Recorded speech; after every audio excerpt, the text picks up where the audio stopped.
নমস্কার, কেমন আছো সবাই? আশা করছি সকলেই ভালো আছো। আমি অপুর সংসারে নতুন একটি ভিডিওতে সবাইকে স্বাগত জানাই। শনিবার এখন ভোর 4:30। ভোর 4:30টার সময় আমরা এখন যাচ্ছি পার্কে। জগিং করব, ব্যাডমিন্টন খেলবো। আর আজকে আমার ছোট ছেলেও সঙ্গে যাচ্ছে, কারণ ওর টিউশনের বন্ধুরা নাকি বলেছে যে আমরাও পার্কে যাই, পার্কে গিয়ে দেখা করবি, তারপরে একসঙ্গে খেলাধুলা করব। সেই কারণে কিন্তু ওকে আজকে এক ডাক দেওয়ার সঙ্গে সঙ্গে উঠে পড়েছে। মানে ও কালকে রাতে বলেছে, মা আমি যদি না উঠি আমাকে তুমি মারবে, থাপ্পড় মেরে তুলবে, কিন্তু আমাকে তুলবে, আমি যাব। যাই হোক, ওকে তুলেছি। আজকে আর মারতে হয়নি, অনেকটা ডাক দেওয়ার সঙ্গে সঙ্গে কিন্তু উঠে পড়েছে। চলে এসেছি আমরা পার্কে। আর এই যে এই কুকুরটা দেখো, যেই আমি প্রত্যেক দিন এখানে এসে নামি গাড়ির থেকে, ও দৌড় দিয়ে আমার কাছে আসে। কীভাবে কে জানে যে ওর জন্য বোধহয় কিছু নিয়ে এসেছি। আর এই জুসওয়ালা ভাইয়া, এত ভাবি যে ওর দোকান লাগার আগে একদিন যাব, কিন্তু সেটা আর হয় না। ও যে কত সকালে এখানে আসে কে জানে। আমরা তো 4:30টায় এসেছি, এসে দেখি ওর জুসের দোকান লেগে গেছে, জুস বানানো হয়ে গেছে। এখন পর্যন্ত কিন্তু সম্পূর্ণ মানে উজালা হয়নি, সম্পূর্ণ আলো হয়নি, চারিদিকটায় লাইট আছে পার্কে। তবে এই মানুষগুলো জানি না কত ভোরে আসে। প্রত্যেক দিনই এসে কিন্তু পার্কে দেখি লোক এসে গেছে, এক দুজন নয়, অনেক লোক। কিন্তু আমি ভাবি যে আমি বোধহয় ভোরবেলা ঘুম থেকে উঠি, মানে এটা আমি ভাবি। কিন্তু না, আমার আগেও দেখি কত মানুষ উঠে যায়। সব থেকে বেশি অবাক লাগে পশু পাখিদের জন্য, যে এরা কি সুন্দর এদের নির্দিষ্ট সময় জেগে যায়, আমরা কেন পারি না। যাই হোক, পার্কে 3টে রাউন্ড লাগাই। 3 রাউন্ডে 3000 পা হাঁটা হয়। তারপরে এই যে বসে একটু সময় এক্সারসাইজ করি। এক্সারসাইজ করার পরে খানিকটা সময় ব্যাডমিন্টন খেলি। আজকে আমি বসে এক্সারসাইজ করছি, আমার ছেলে আর ওর বাপি খেলছে। আমি তো দেখছি আমার ছেলেই ভালো খেলছে ওর বাপির থেকে। ওর বাপি তো একটাও ব্যাগ দিতে পারছে না। ওই দেখো, একটা মানে ব্যাগ করতে পারে না উনি। আর শুধু বলবে কি তোমরা পারো না। যাই হোক, ছোট বাচ্চার সঙ্গে খেলছে তো সেই কারণেই হচ্ছে না। তবে আজকে কেমন যেন একটা ম্যাজে ভাব রয়েছে ওর বাপির, মানে ওনার ভালো লাগছে না। আর এদিকে কুকুরটাকে কি সুন্দর ট্রেনিং দিচ্ছে দেখো। একটু সময় খেলার পরে বলছে, শুনছো, চলো বাড়ি যাই, ভালো লাগছে না। মানে আজকে যেন ঘুমের নেশা কাটেনি ওনার। চলো তাহলে চলে যাই বাড়ি, তোমার যখন ঘুমের নেশা কাটেনি। তাও 5:30 বেজে গেছে, আর কতটা দিনের আলো নেমে এসেছে দেখো।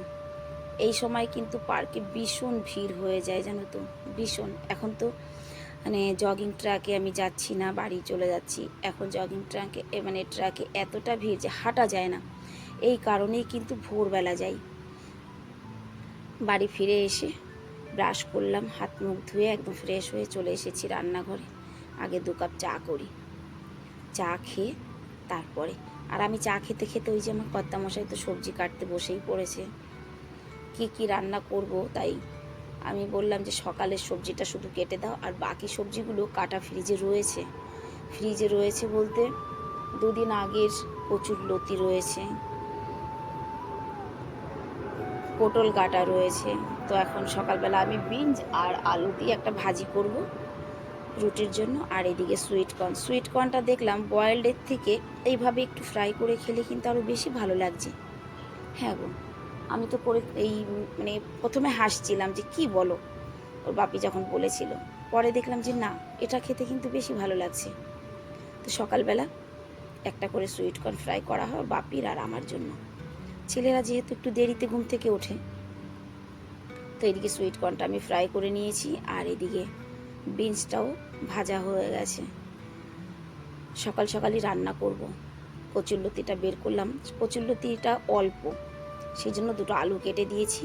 আর ওর বাপি চিংড়ি মাছগুলো পরিষ্কার করে দিয়েছে। আমি কিন্তু বলেছিলাম পার্ক থেকে এসে যে তুমি যাও শুয়ে পড়ো, আমি করে নেব, কিন্তু না, উনি ঘুমায়নি, বসে চিংড়ি মাছগুলো বেছে দিয়েছে। আর এদিকে আমি কচুরলতির জন্য কি নিয়েছি জানো তো, কয়েক কোয়া রসুন, আধা কাটা পেঁয়াজ, একটা টমেটো, গোটা গরম মশলা আর জিরা।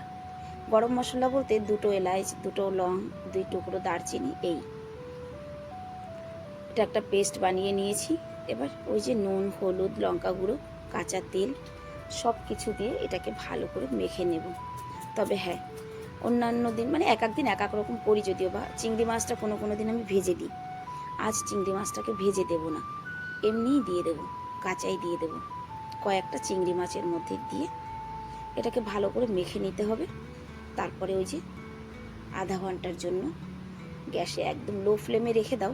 তবে মাঝে মাঝে কিন্তু এক আধটা ঘাই গোতা না দিলে হবে না, কথার মানে নেড়ে চেড়ে না দিলে হবে না, নিচ থেকে লেগেও তো যেতে পারে।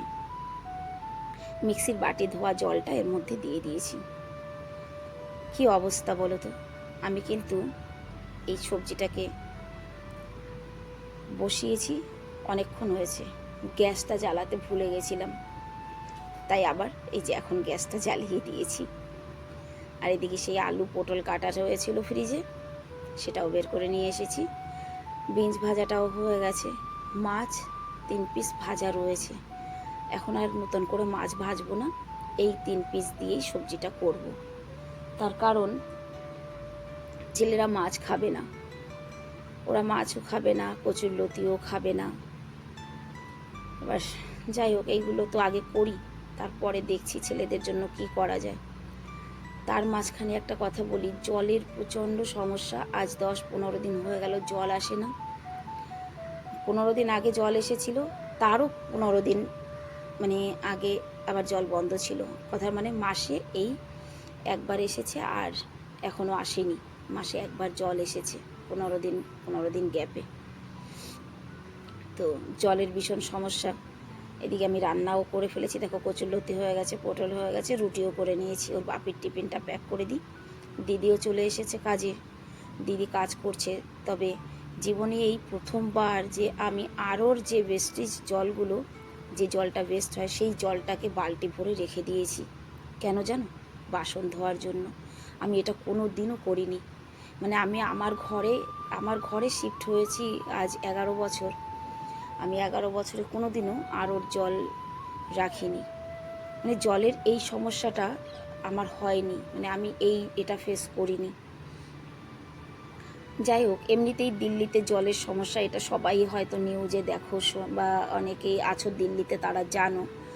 তবে আমি এটা বলবো না যে সব এরিয়াতে না, তবে বেশিরভাগ এরিয়ায় কিন্তু এই গরমকালে জলের সমস্যাটা হয়ই হয়। এই দেখো, এই বালতিটা আমি ভরে রেখেছিলাম। দিদিকে বলেছি অল্প অল্প জল দিয়ে কিন্তু তুমি কাজ করবে, আর জামা কাপড় কাচতে হবে না আজকে। সত্যি কথা বলতে, দিদিকে দিয়ে আজকে জামা কাপড় আমি কাচাবো না। জামা কাপড় আমি স্নান করতে যাব তখন নিজে কেচে নেব। কারণ আমি যতটুকু জল দিয়ে কাজ করব দিদি পারবে না। কারণ এনাদের কাজে একটা তাড়া থাকে, তাই না? একবারই করে আর একবারই যাবে, আর একবারই করে আর একবারই যাবে, তো এরা অল্প জলে কাজ করতে অসুবিধা হয় এনাদের। সেই কারণেই কিন্তু দিদিকে কাচতে মানা করেছি। আর এদিকে দেখো, আমি ভাত করেছি, আর ছেলেদের জন্য আলু সয়াবিনের সবজিটা করেছি। এটা আর তোমাদের সঙ্গে শেয়ার করা হয়নি। এই যে আলু সয়াবিনের সবজি আর ভাতটা করে আমি কিন্তু টাওয়েল দিয়ে পুরো ভাতের হাঁড়িটাকে ঢেকে রেখেছি। এই যে কেন জানো? কারণ কি, এখন বাজে 10:30, 10:30 বাজে। এই ভাতটা কিন্তু 2-3টে পর্যন্ত এই ঢেকে যদি রাখা হয় একেবারে এই রকমই গরম থাকবে। আর এদিকে ছোটো ছেলের জন্য 1 গ্লাস দুধ তৈরি করলাম। ও টিভি দেখছে, ওর জন্য নিয়ে যাব উপরে, আর আমি গিয়ে স্নান করব। দুধটা গরম করে রেখে যাই। যাই হোক, স্নান দেনান করে খানিকটা সময় কিন্তু আমি আরাম করেছি। আরাম করে 12:30টায় আজকে খাবার খেতে এসেছি। আমি 1:30টার সময় খাবার খাই বেশিরভাগ। তবে আজ সকালবেলা আমার কিছু খাওয়া হয়নি, ওই একটুখানি সুইট কর্ন খেয়েছিলাম, ব্যাস। তাই কিন্তু খেতে চলে এসেছি আমি আর আমার ছেলেরা। ওর বাপি এখনও আসেনি। খেয়ে দে আজকে আরোটা ঠিক করতে এসেছিলো। আমার আরোটাও ডিস্টার্ব করছে, জানো তো, বলে না নাই ঘরে খাই বেশি, তাই। এখন বাজে 5টা। চা করব, ওই যে কতটা ভাত বেঁচে গেছে আজকে। চা করব, রুটি করব, ওর বাপির টিফিনটা প্যাক করে দেব, আর আমাদের জন্য 2টো রুটি করে রাখবো। ভাত আছে, যে যা খায়। তো চলো, আজকের ভিডিওটাও তাহলে এখানেই শেষ করছি। দেখা হচ্ছে নেক্সট ভিডিও।